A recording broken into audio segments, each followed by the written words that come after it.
Virus atamasini ko'p eshitganmiz. Ayniqsa, koronavirus sharofati bilan. Aslida virus nima?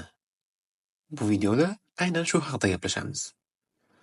Viruslar ultramikroskopik organizmlardir va ular barcha tirik organizmlarni zararlay oladi. Hayvonlarni, o'simliklarni, zamburug'larni va hatto bakteriyalarni ham. Viruslar juda kichik birlikka ega. Qanchalik kichik birlikni tasavvur qildingiz bilmadim-u, lekin undan ancha kichik. Aniqrog'i, ular bakteriyalardan 100 marta kichik birlik hisoblanadi. Ularni inson ko'zi bilan ko'rib bo'lmaydi. Agar bakteriyalarni ko'zi bo'lganda, hatto ular ham ko'ra olmasdi. Ba'zida viruslar halokatli kasalliklarga olib keladi. Ba'zi paytlarda ularning ta'siri deyarli bilinmaydi. Viruslar keltirib chiqaradigan kasalliklarning eng taniqlilari quturish, gripp, Ebola va COVID-19dir.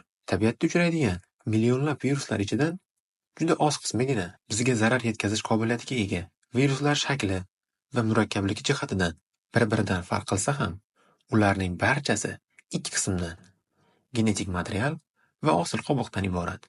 Viruslar tirik tizim sifatida e'tirof etilmaydi, chunki ular hatto o'zlari ko'payish qobiliyatiga ham ega emas. Virus hujayraga bog'lanish va qo'shilish uchun kichik molekulyar retseptorlar bilan qoplangan.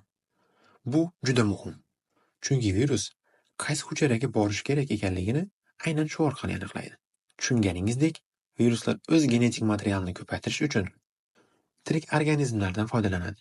Ya'ni, virus tirik hujayraga o'z DNK materialini turli usullar yordamida kirgizadi va hujayrani uni ko'paytirishga majbur qiladi. Hujayra o'ziga kerak bo'lgan material o'rniga virus materiallarini millionlab marta ko'paytiradi. Keyin bu viruslar hujayra ichidagi kuchlanishni keltirib chiqaradi va bir nechta turli usullar bilan hujayradan chiqib ketadi va boshqa hujayralarni ham xuddi shu maqsadda egallaydi. Ya'ni, o'z materiallarini ko'paytirishga majbur qiladi. Qisqasi, viruslar hujayralarni o'z quliga aylantiradi qo'yadi. Viruslarning hammasi ham yomon emas. Ulardan ba'zilari turli kasalliklarga chidamlilikni oshirish uchun ishlatiladi.